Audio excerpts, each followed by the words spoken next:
Namaste and welcome to the Hindu Dharma Basics and Beyond podcast, a podcast that answers your questions about Hindu Dharma, a wholesome, holistic way of life based on the vision of non duality.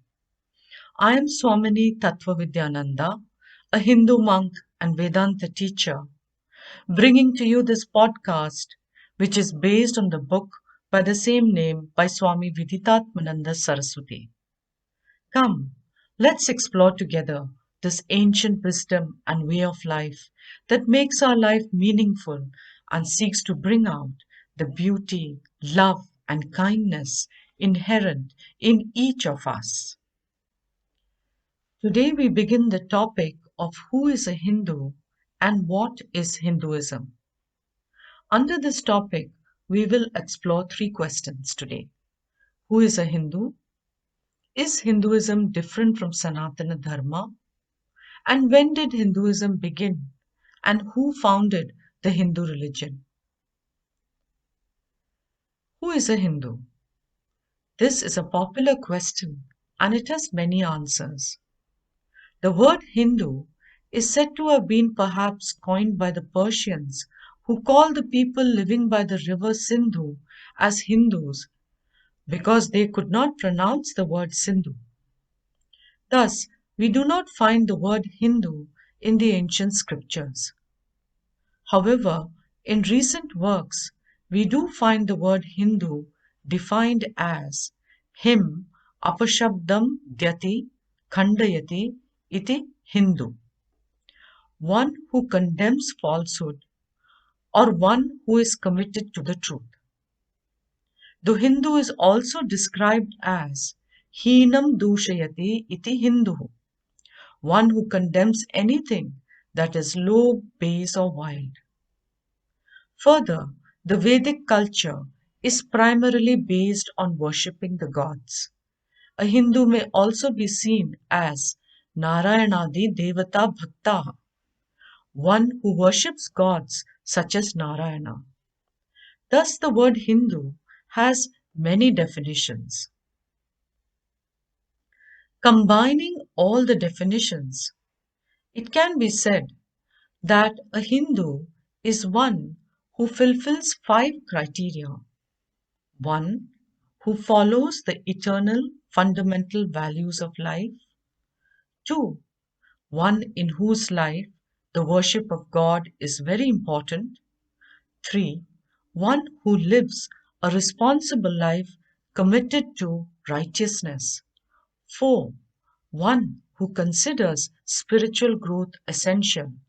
And five, one in whose life material needs subserves spiritual growth. A Hindu is also one who has faith and trust in the Vedas, the oldest sacred body of knowledge required to live a life of dharma and to recognize the true nature of the self. The Vedas are considered to be the fundamental texts for the Hindus. Therefore, what we call Hinduism can appropriately be called Vaidika Dharma. Vaidika Dharma refers to all the knowledge, beliefs, values, attitudes, religious and spiritual practices that are based on the Vedic vision. In addition, the Hindus follow the guidelines of the Smritis and Puranas, which are a sizable body of literature based on the Vedas. Thus, Hinduism is a religious way of life based on the vision of life provided by the Vedas. Our next question is Hinduism different from Sanatana Dharma? Hinduism and Sanatana Dharma are the same. Hinduism is Sanatana Dharma.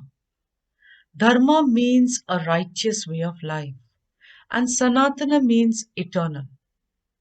Sanatana Dharma implies a way of living based on eternal principles such as truth and love.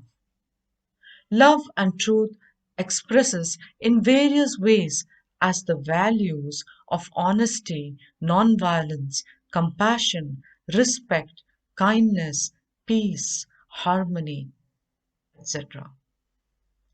Hinduism is a way of life that involves both spirit and form. An example of the spirit, which is the abiding or lasting principle, is the greeting Namaste. Namaste means I bow down to the divinity that exists in you. Form is the way of living which is based on the spirit, and it can adapt itself to the cultural and social norms. The eternal values or principles taught in the Vedas form the spirit of the Hindu way of life, and their application is determined by time, place, and conditions. Some of the great sayings of Hinduism, which reflect its all inclusiveness, are Ekam Sat Vipraha Bahuda Vadanti. There is only one truth or true being, and learned persons call it by many names. Lokas Samasta Sukhino Bhavantu. May all people be happy. Vasudhaiva Kutumbakam. The world is one family. Our last question for today is: when did Hinduism begin and who founded the Hindu religion? Such a question arises only because one assumes that a religious tradition must necessarily be founded or be historical. But this is not the case with Hinduism. It was not founded by an individual, and we do not consider it even to have a historical beginning. The fundamental scriptures of Hinduism are the Vedas, which are a body of sacred knowledge and wisdom. The word Veda is derived from the root vid, which means to know. Knowledge is never created, it is eternal. It becomes manifest.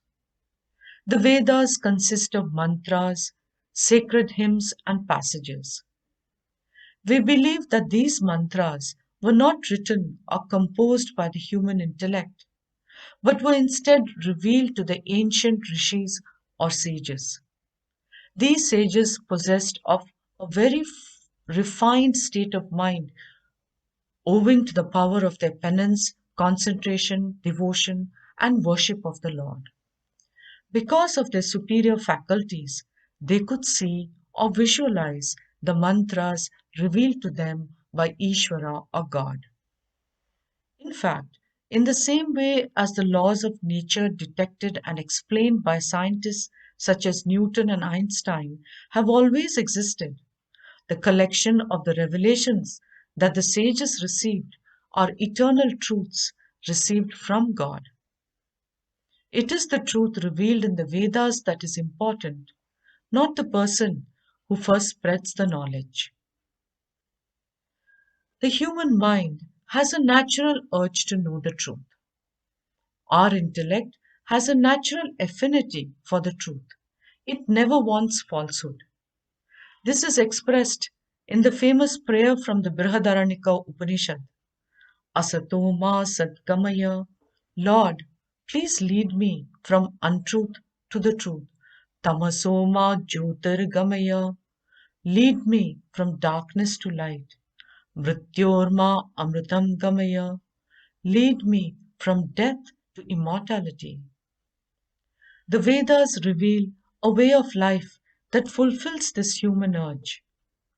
However great a person may be, his knowledge and abilities are constrained by the limitations of the human intellect, such as ignorance, doubt, misapprehension, and by the limitations of the senses and the mind. The writings of such a mind will necessarily reflect these limitations. Since the Vedas are revealed truths and are not composed by any individual or individuals, they are free of the inadequacies or defects of the human intellect. Therefore, we look upon them as pramana or a valid means of knowledge. In summary, as a religion or a way of life, Hinduism has no attributable historical beginning because it was not founded by anybody. For this reason, it is also not limited to the views and teachings of any individual. It is based on the wisdom and teachings of the Vedas, which are universally applicable. Since the Vedas reveal the fundamental truth of life, and truth has no beginning, it can be said that the Hindu religion also has no beginning. It is as ancient as mankind. I hope this episode contributed to greater clarity about Hindu Dharma. If you have any questions about what was shared in this episode, you may write to me at hindudharmabasics@gmail.com. In our next episode, we will explore how can one become a Hindu? Are there commandments in Hinduism? And what is the purpose of life according to Hindu philosophy? Asatoma Sadgamaya Tamasoma Jyotirgamaya Mrityorma Amritam Gamaya Om Shanti Shanti Shanti Satyameva Jayati. Truth